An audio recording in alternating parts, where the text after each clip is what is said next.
안녕하세요. 건행인투입니다.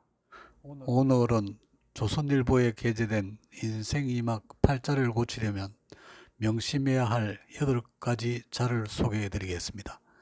이 내용은 한화생명 은퇴백서에 나오는 내용으로 소개되어 있고, 은퇴 후에 행복한 삶을 위해 상당히 도움이 될 것 같습니다.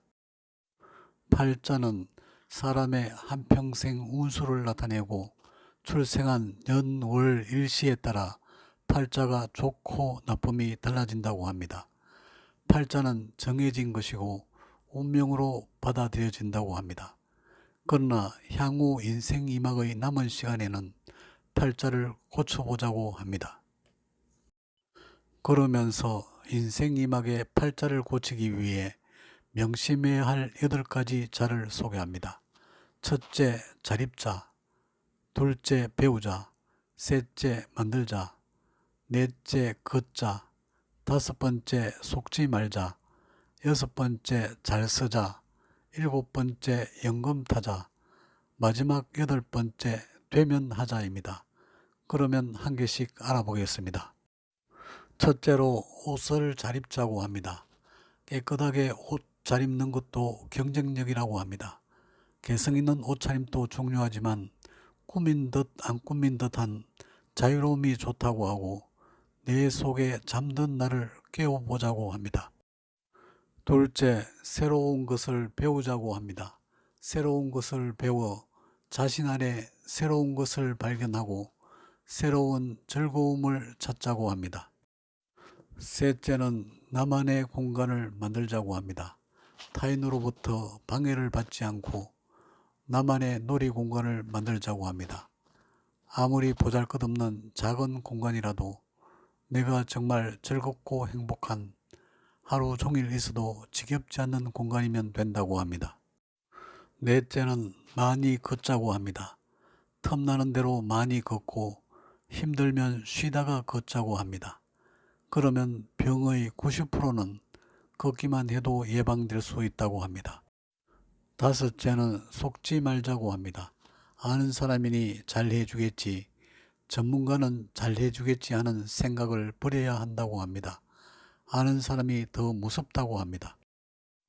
다음은 금융감독원에서 제공한 은퇴자를 노리는 금융사기 사례로 하나라도 있으면 의심하라고 합니다.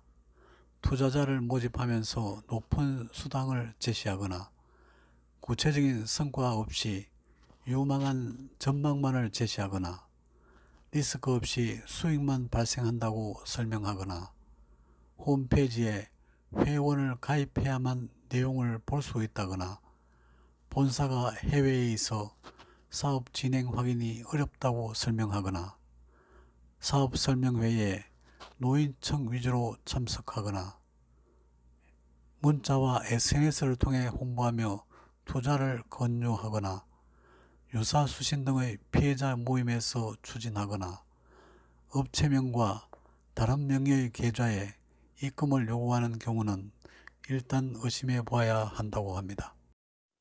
여섯 번째는 잘 쓰자고 합니다.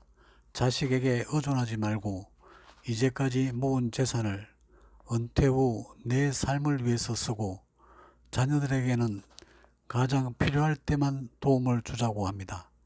다 쓰고 죽자는 것이 아니라 잘 쓰는 것이 잘 사는 방법이라고 합니다. 일곱 번째, 연금 타자고 합니다. 부동산 부자보다 매달 일정하게 나오는 연금이 제일 좋다고 합니다. 국가연금뿐만 아니라 매달 자식 용돈도 연금이고 정해진 날짜에 빠지지 않고 받는 것이 중요하다고 합니다. 마지막 여덟 번째는 되면 하자고 합니다. 열심히 하면 된다고 하지 말고 이제 되면 하자고 합니다. 조금 구불구불하게 동화처럼 살아도 된다고 합니다. 그래야 건강하게 오래 산다고 합니다. 이렇게 인생 이막에 명심해야 할 8가지 자를 알아보았습니다. 조금이라도 도움이 되시길 바라고 항상 건강하시고 행복하시길 기원합니다. 시청해 주셔서 감사합니다.